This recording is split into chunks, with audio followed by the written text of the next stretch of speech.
নমস্কাৰ, মই পংখী। এইফালে দেখা, নমস্কাৰ কৰি দিয়া। এইফালে আকৌ মাও আছে। অ' মা, নমস্কাৰ কৰি দে। নমস্কাৰ। আপোনালোকক স্বাগতম জনাইছোঁ বহুত দিনৰ মূৰত। এতিয়া দেহা আজি স্কুল আছিলে নে নাই দেহা? দেহা আজি স্কুল নগ'লে। একচুৱেলি এক্সাম চলি আছে তাৰ। অলপমান গাটো বেয়া, সেইটো কাৰণে নপঠালোঁ স্কুল। আৰু ঘৰৰ কামো ষ্টাৰ্ট কৰিছোঁ যিহেতু, গতিকে মাকো মানে মাতিছোঁ, কাৰণ মই শ্বুটলৈও অহা যোৱা কৰিছোঁ, চব মিক্স হৈ গৈছে মানে। এইফালে ঘৰৰ কামো ষ্টাৰ্ট কৰিছোঁ লাহেকৈ, তালৈকেও যাব লাগিব এপাক। গতিকে এতিয়া ৰাতিপুৱা ধুনীয়াকৈ গা পা ধুই ল'লোঁ তিনিটাই, একো খোৱা নাই। এতিয়া বোলো কিবা এটা খাই লওঁ ফাৰ্ষ্টে। আৰু তাৰ আগতে কওঁ দেই, বহুতে মোক কৈ আছে মই শকত হৈছোঁ বুলি। কমেণ্ট কি চাবা মানে, একদম ভাল হৈছে পংখী বা তুমি কি খাইছা ইমান শকত হৈছা, সেনেকৈ সুধি আছে চবে। তেনেকুৱা একো নাই একচুৱেলি, বেলেগ এক্সট্ৰা একো খোৱা নাই, খালি টাইম মতে মানে খানা খাব লাগে, তেতিয়া স্বাস্থ্যটো অলপমান ভাল থাকে আৰু সেইটোৱে, বেলেগ একো নাই। আগতে ইমান খোৱা বোৱা ধ্যান দিয়া নাছিলোঁ, এতিয়া বাছ টাইম মতে খাওঁ, সেইটো কাৰণে অলপমান হৈছোঁ চাগে আৰু। বাৰু যি নহওক, এতিয়া আমি কিবা এটা খাই লওঁ, কাৰণ মই আকৌ সেই ঘৰৰ কাম তাত যাব লাগিব, ঘৰলৈ যাব লাগিব এপাক। গতিকে তিনিটাই ভাবিছোঁ এতিয়া কিবা এটা হেল্ডি বস্তু খাই লওঁ। আপোনালোকক মই আগৰ পৰা দেখুৱাই আহিছোঁ, মই যিটো অ'টছ খাওঁ, ফিট ভীমৰ অ'টছটোৰ কথা কৈছোঁ।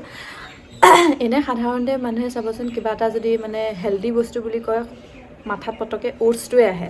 আৰু বেলেগৰ অ'টছতকৈ এই ফিট ভীমৰ অ'টছটো বহুত বেছি ভাল। মই এইটো কাৰণেই কৈছোঁ, কাৰণ বেলেগৰ অ'টছবিলাক খাই চাবচোন কিবা এটা আমনি লাগি যায়। যিকোনো বস্তুৱে খালে পটককৈ এটা আমনি লাগি যায় ন, অ'টছটো খালেও মানে তেনেকৈ আমনি লাগি যায়। কিন্তু এই ফিট ভীমৰ অ'টছটো কিন্তু আমনি নালাগে খাই, মানে টেষ্টটো বহুত বেলেগ, খাই থাকিবলৈ মন যায়। আৰু এইটো অকল মানে দেহাই খায় বুলিয়ে নহয়, আমাৰ গোটেই ফেমিলিয়ে খায়। সেইকাৰণে এবাৰ একদম ফেমিলি পেক এটাও লৈ আহিছোঁ। আৰু যিহেতু মাও আছে, মায়ে মই দেহাই তিনিটাই এতিয়া খাওঁ, আৰু দেউতাৰ ফেভৰেট হয় এইটো, দেউতাই বহুত ভাল পায় খাই। সেইকাৰণে এবাৰ ডাঙৰ আনিছোঁ যিহেতু, দেউতাই বৰ ভাল পাব। গতিকে ব'লক আপোনালোককো দেখাওঁ, খাওঁ আমি। আৰু এটা কথা, ফিট ভীমৰ যিটো অ'টছ হয়, সেইটোত আপোনালোকে গাখীৰ এড কৰিব নালাগে, তাত গাখীৰ অলৰেডি থাকে, আৰু তাত কোনো ৰিফাইন চুগাৰ নাই। ফিট ভীমৰ অ'টছটো গুড়েৰে মিঠা কৰা হয় আচলতে, আৰু 3 বছৰ শিশুৰ পৰা একদম ডাঙৰ বৃদ্ধলৈকে খাব পাৰে। গতিকে আপোনালোকেতো ইউজ কৰিব পাৰে। মইতো বহুত ভাল পাওঁ ফিট ভীমৰ অ'টছটো, দেহাৰ বহুত ফেভৰেট। গতিকে ব'লক বনাওঁ।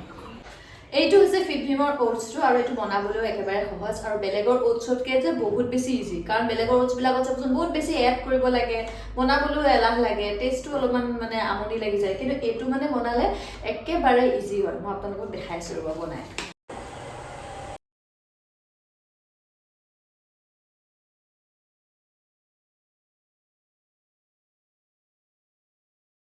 এইটো কম কলেষ্ট্ৰলৰ বাবে হৃদযন্ত্ৰ স্বাস্থ্যৰ সহায় কৰাৰ লগতে পাচন প্ৰক্ৰিয়াটো বহুত বেছি সহায় কৰে, আৰু ইয়াৰ প্ৰকৃত উপাদান হৈছে এণ্টিঅক্সিডেণ্ট যোগ কৰাৰ লগতে প্ৰাকৃতিক মিঠাৰ বাবে ক্ৰেনবেৰী এড কৰা হৈছে। মই ইয়াতে অকণমান ড্ৰাই ফ্ৰুইটছ এড কৰি দিছোঁ, আপোনালোকৰ যি ফেভৰেট ফ্ৰুইটছ এড কৰিব পাৰে।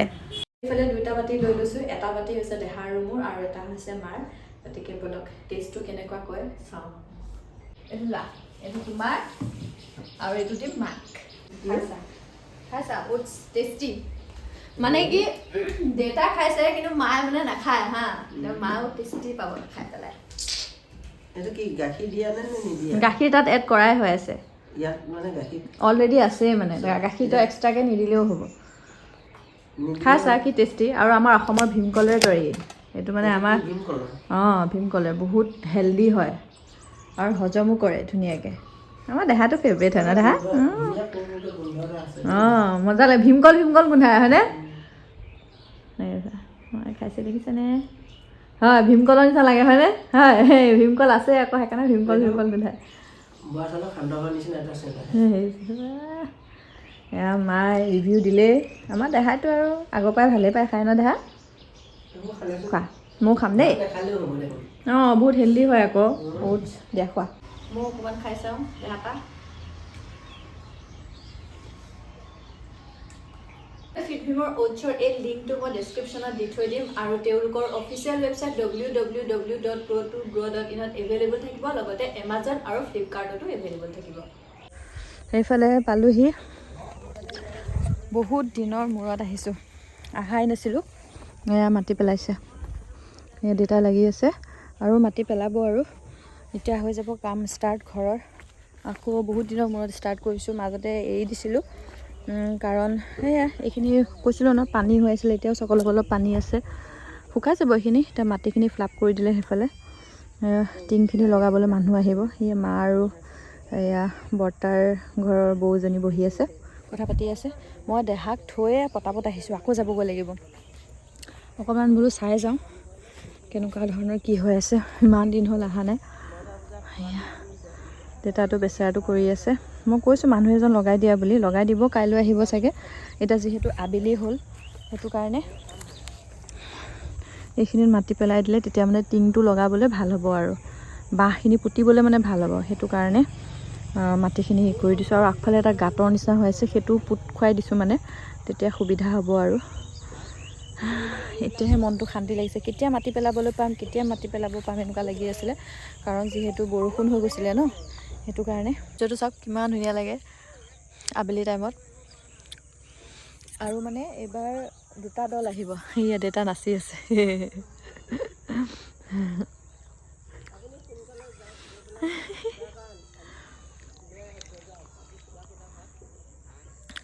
এইবাৰ মানে 2টা দল আহিব।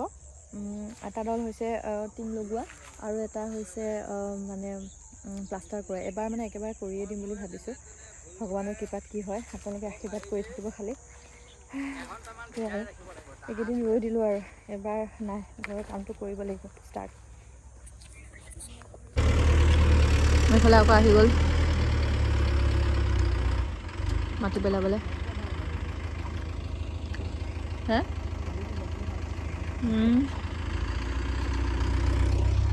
মা হাঁহিছোঁ আৰু দেউতা চাই আছে।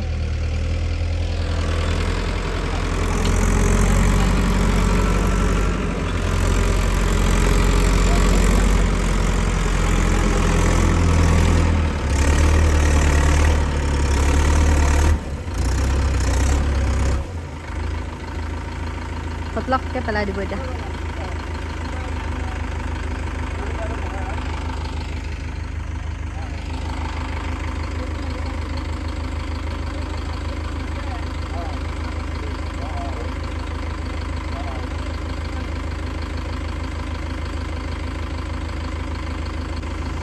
ধৰাই আছে যে বুজিছেনে, পানী আছিলে যে ইয়াতে অলপমান, তাৰ ওপৰতে দি দিছে যে,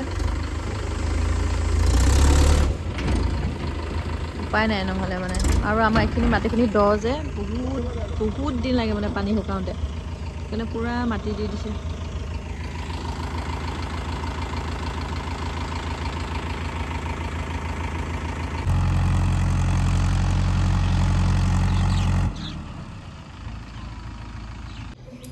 গুড মৰ্ণিং। আজি হৈছে নেক্সট ডে আৰু কাম বন কৰি আজৰি হৈছোঁ। গা ধোৱা নাই, খালি গাটো ধুই লওঁ।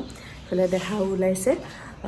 মানে দেহাক স্কুল মই থ'বলৈ নাযাওঁ, উলিয়াই থৈ পেলাই মই গুচি যাম, ওচৰৰ বাজনীৰ লগত যাব। গতিকে পঢ়ি আছে, এক্সাম কাইলৈৰ পৰা, মানে আজি নগ'লে নহয়। যিহেতু অৰেল এক্সাম, সেইটো কাৰণেহে আজি শ্বুটটো ৰাখিছোঁ, নহ'লে বাৰু আজি নাৰাখিলেও হয় শ্বুটটো। আৰু আজি গুচি আহিম। টিফিন ক্লিয়াৰ কৰি খাব দেই। পূৰা চৰ্দি লাগিছে, চৰ্দিটো ভালেই নহয়, ইমান মানে কেয়াৰ লওঁ তথাপি চৰ্দি মানে তাই। বাৰু যি নহওক, এতিয়া মই ওলাম আৰু দেহাক উলিয়াই কৰি পেলাই এনেকৈ থৈ মই আকৌ যাবগৈ লাগিব, উপায় নাই আৰু। কলিজাটো স্কুলত থৈ পেলাই যাবলৈও মানে মোৰ দেৰি হৈ যায় তেতিয়ালৈ। তো সেইটোকে আজি বহুত সোনকালে উঠিছে, দেহায়ো বহুত সোনকালে উঠিছে আজি। গতিকে চাই থাকক, আৰু আজি আপোনালোকে মোক পিয়ৰ কইনাৰ ৰূপত দেখিব, গতিকে কণ্টিনিউ চাব। এইফালে মই ওলাই ৰেডি, আৰু বহুতে মোক সুধি থাকে কুৰ্তাবিলাকৰ কথা, আৰু কুৰ্তাবিলাক মই প্ৰায় অফলাইন লওঁ, কাৰণ অনলাইন ল'লে বহুত দিন লাগি যায় আৰু মোক পুতুককৈ লাগতিয়াল হয়। আৰু মই প্ৰায় কুৰ্তা এনেকুৱাই পিন্ধোঁ, কটনৰ, আৰু এইখিনিত অকণমান এম্ব্ৰইডাৰী কৰা, এনেকৈ মই ভাল পাওঁ চিম্পুলত, গতিকে এনেকুৱাই পিন্ধোঁ। বহুতে সুধি থাকে, সেইটো কাৰণে কৈ দিছোঁ। আৰু এইফালে এতিয়া দেহাক ভাতকেইটা খুৱাই দিওঁ। এইফালে আজি মই যাম বাইকত, মানে গাড়ীত নাযাওঁ, এনেকৈ লগৰটোক মাতি দিছোঁ। তাকে খালি বাইকত গ'লে অলপমান বেছি কষ্ট হয় আহোঁতে বিশেষকৈ, আৰু বাইকত গ'লে পুতুককৈ আহিব পাৰি, কিন্তু শ্বুটবিলাক থাকিলে মানে ৰিটাৰ্ণ আহিলে ট্ৰেইনত যদি যাওঁ আকৌ মই গাড়ীত আহিব লাগে, ট্ৰেইন তেনেকৈ সঠিক সময়ত নাপাওঁ, আৰু মানে দিগদাৰ হৈ যায়, বহুত ৰাতি হৈ যায়, গতিকে গাড়ীত আহিবলৈ অলপ ভয় লাগে। সেইটো কাৰণে বাইকত গ'লে সুবিধা হয়, কিন্তু কষ্ট হয়। বাৰু যি নহওক, এতিয়া গৈ থাকোঁ কুলজামণি। তোমাক ভাতকেইটা খুৱাই দিওঁ খাব বৰফৰ জেগাত আছে বৰফ মামা এটা দিয়া ৰেডি অ'কে মই আহিছোঁ দেই মই আহি থাকালে তুমি পঢ়ি থাকিবা দেই মই আহালে তুমি যা বাই বাই দিয়া bye bye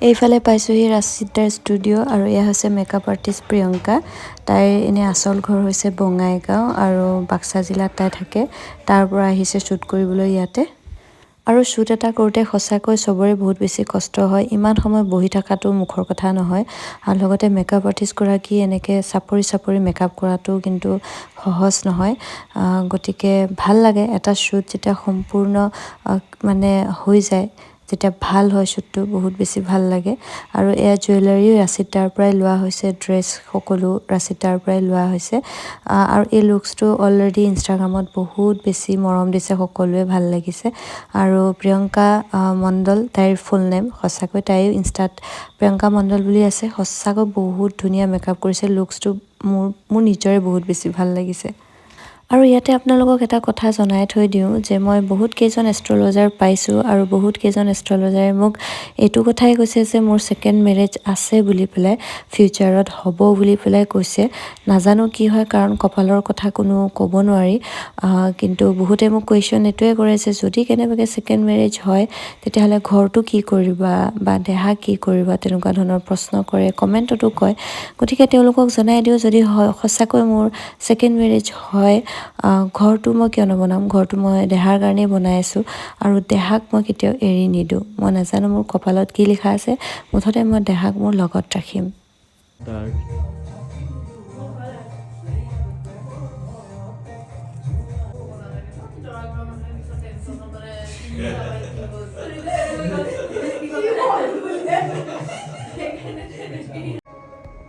bye bye bye bye ভাল লাগিল লগ পাই আকৌ লগ পাম দিয়া